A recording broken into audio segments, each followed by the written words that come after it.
human rights groups and eyewitnesses say that Iranian security forces are using lethal force against demonstrators. The New York-based Center for Human Rights in Iran says it has received credible accounts suggesting hundreds, possibly thousands of protesters have been killed in the recent days. Disturbing visuals from Kahrizak, south of Tehran, the capital, reportedly showed multiple bodies in body bags, with eyewitnesses claiming dozens more that were seen in nearby industrial sheds. Witnesses say hospitals have been overwhelmed, blood supply is critically low, and casualties rising by the hour. Reports also allege the use of snipers, military rifles, surveillance drones, and protesters being deliberately shot.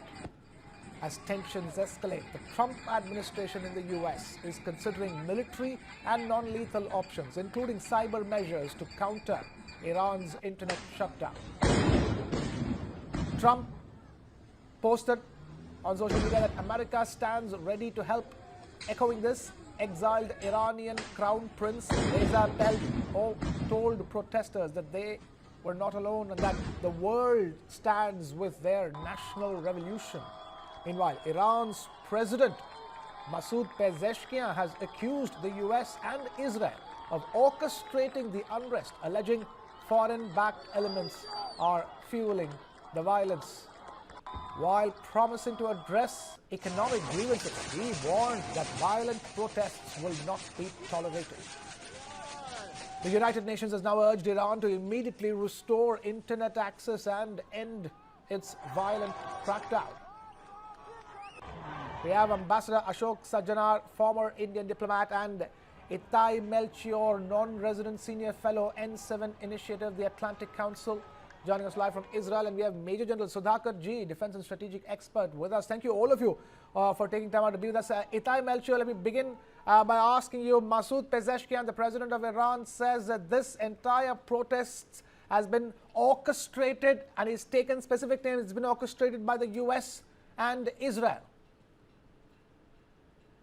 Yes, well, it's always easy to blame some external force, and some inward-looking and soul-searching would serve right. I don't think if any of us was Iranian and knew that jihadists fighting on our behalf are getting higher salaries than we are getting in Lebanon, in Yemen, in Gaza, I don't think we'll be happy about it. When there's no water because money is going to nuclear bombs or missile programs, people are angry. It's natural.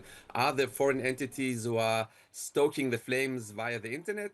There always are and always will be. But that's not the reason this is happening. And really, I think it's time that Iran looked inside, the leadership tried to decide if the priorities are Iran or setting the whole region in flames. And that is where the decision will lie. Ashok Sajjanar, tell us, the situation in Iran is worsening by the day, and the levels of crackdown have only increased. And in the meanwhile, the US is hinting that it's ready to do what the people of Iran needs. What does that even mean at this stage? Yeah, thank you very much having me on the show. I think the protests that we see in Iran today are truly unprecedented. It's about few weeks in February now that this Islamic regime will be celebrating 46th anniversary of the Islamic Revolution that took place in February 1979. And there have been a number of protests that we have seen over the years. The last big ones were in 2022, about 4 years ago, when the whole issue of Mahsa Amini and how she was incarcerated and she died in police custody because she was not wearing a headscarf. So the protests are truly different from anything that has happened. The problem is real economic. There's shortage of water, there's shortage of food, there's shortage of medicines. The currency, Iranian currency, has depreciated steeply, very quickly. So there are these problems, of course, and what the United States is saying, and when there are problems, of course, there are elements who will fish in troubled waters, particularly adversaries they will do that, and I'm sure there is some element in that context. But what Mr. Trump is saying that he will step in. What is the way that he's going to step in? I'm sure there's no suggestion that there'll be boots on the ground because, even according to the new national security strategy, it's the Western Hemisphere that he wants to, be to control and be present in. But here, in terms of what are the non kinetic options that are available, whether it is through cyber means or through, let us say, some of the local people who are there. So, that's what we'll have to see. But this is pressure tactics also. These are threats that are being leveled by the United States. So, we'll really have to wait and see because these protests, they don't appear to be coming to an end anytime soon. There have been so Yeah. many deaths there's so much of violence, arson, and they continue with every passing day. They're getting stronger and spreading wider. Sudhakar ji, the former Crown Prince Reza Pahlavi is calling for a referendum. The talks abuzz about, will these set of protests, if not the hijab protests of 2022, will these be eventually proved to be fatal for the Islamic regime? Those are the questions being raised at this stage, isn't it? But what I wanted to ask you is that now Iran is a country of consequence for India. How does India need to proceed, keeping the context in mind? Krishna, good evening. Thank you for inviting me to your channel. Very esteemed co-panelists, my very deep regards and compliments to both the previous co-panelists. Your question has got multiple components, but allow me to dilate three important issues. There are some issues related to global level, some issues related to regional, and some issues related to local or national level. So you have asked a question with regard to how is it going to impact India. But to understand how it is going to impact India, we need to understand the cause of the unrest which is actually unfolding by the day in Iran. There is a bigger plan, there is a bigger challenge which Donald Trump in his national security strategy has directly or indirectly tried to orientate his thought process and pointing towards objective which is invisible. That objective is today USA's existential threat is imminent. Imminent because the value of dollar is declining. At the peak period, after the petrodollar agreement was signed in 1973, the dollar dominance was approximately 86 to 89%, and during pandemic it went down to 54%. The domain experts, they say the day dollar dominance goes down below 50%, that day will be an irreversible milestone as far as the declining superpower is concerned. With 38 trillion US dollar debt, the ratio, debt to GDP ratio being, earlier it was 123%, now it has gone up to 128 to 130%, is a hell of a high percentage as far as a developed country, that of USA is.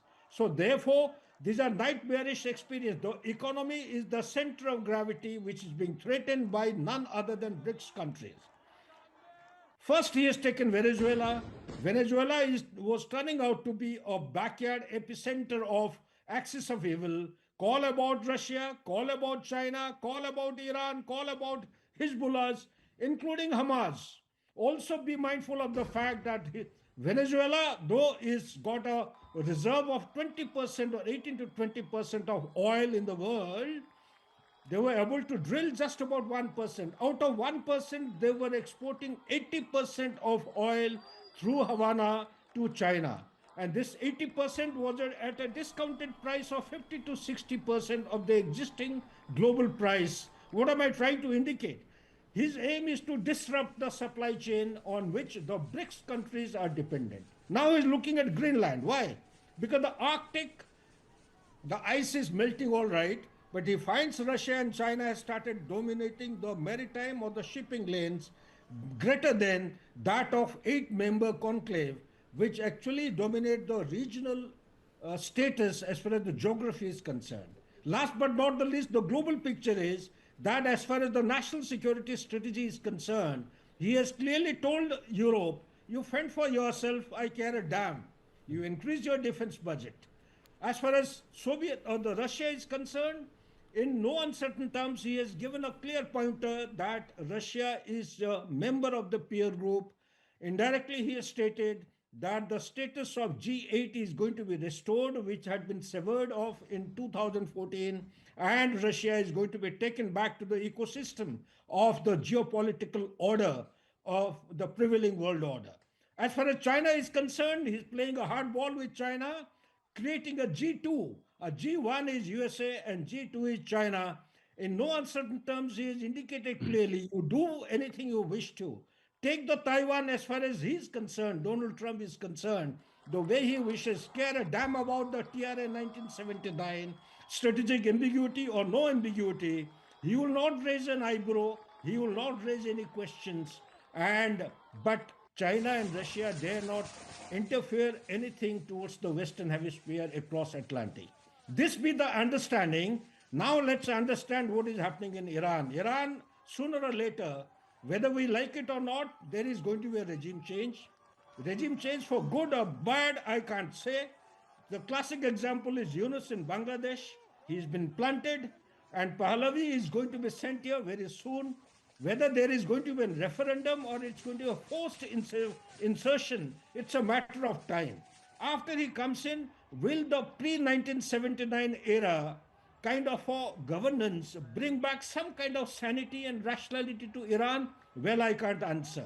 These people of Iran have to answer. Today, all the cities, 31 provinces are on unrest. Almost about 185 cities are witnessing this kind of civil war kind of situation. 474 places are witnessing this kind of unrest. The price or the value of one real has actually gone down significantly within 1 year to 1.4 million to a dollar. If that be the case, the unemployment challenges, the price rise, and the hyperinflation which is taking place, and the value of real having gone down has made the livelihood of Iranians very challenging and difficult.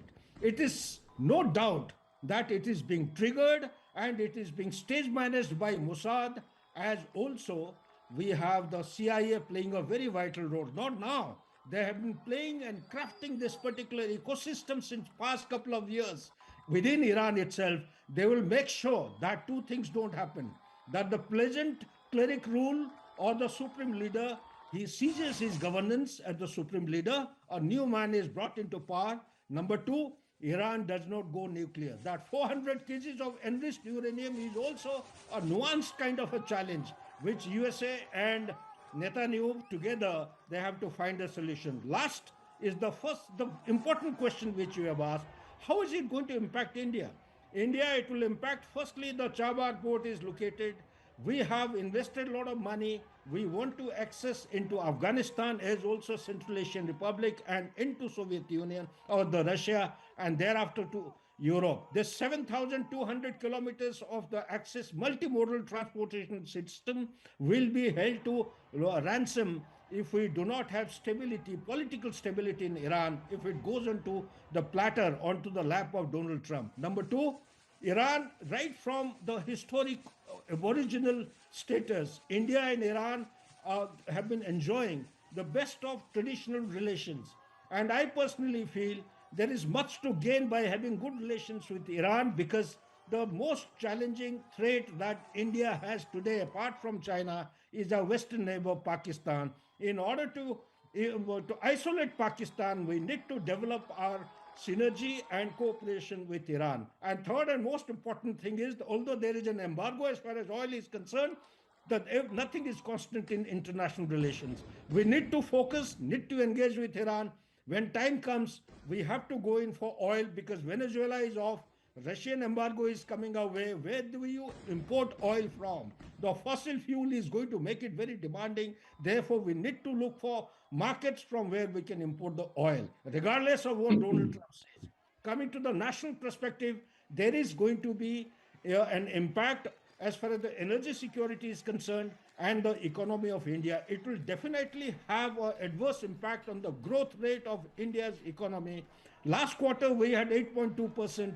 Next quarter, it may not be so luxurious, so ambitious, and so grand. It may go down because of there are numerous kinds of challenges which are opening by the day. Back to you, Krishna.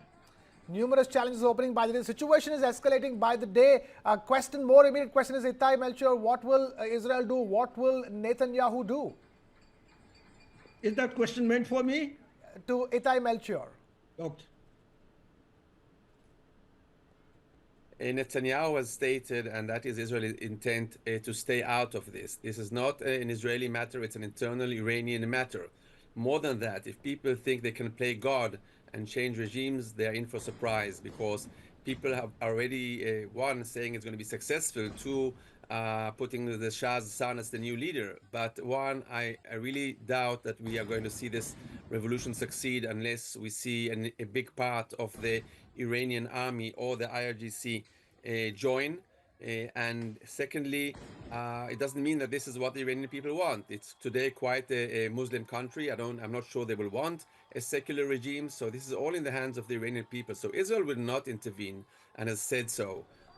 Trump, on the other hand, has said he will intervene, but the question is what he can do. So there are already rumored bombers that have been moved forward closer to Iran, to a place where they can attack from. Right. But then what can you attack to make this happen? So I currently can't see any external intervention happening. We have to first see where this goes inside Iran. Okay, Itai, stay with us. We're talking about Netanyahu. In fact, let's quickly listen in then to what Netanyahu had to say just a short while ago. ישראל עוקבת בדריכות על הנעשה באיראן. הפגנות למען החירות התפשטו ברחבי המדינה. העם בישראל, העולם כולו, משתאה מול הגבורה האדירה של אזרחי איראן. ישראל תומכת במאבקם לחופש ומגנה בתקיפות את מעשי הטבח ההמוני באזרחים חפים מפשע. כולנו תקווה שהאומה הפרסית תשתחרר מקרוב מעול העריצות, וכשיום זה יגיע, ישראל ואיראן יחזרו להיות שותפות נאמנות בבניית עתיד של שגשוג ושלום לשני העמים.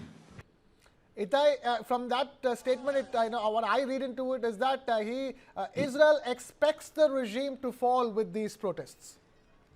Israel certainly hopes so. I think every sane person will hope for it, because this has been a tyranny that has been oppressing its own people, that has been developing weapons to fight the region, that has built a ring of fire around Israel, but not only around Israel. Terrorist activities spanning from Europe to Latin America to Asia, even in India, Iranian-backed terrorist activities. So this is a regime that the world will only be happy to see the back of.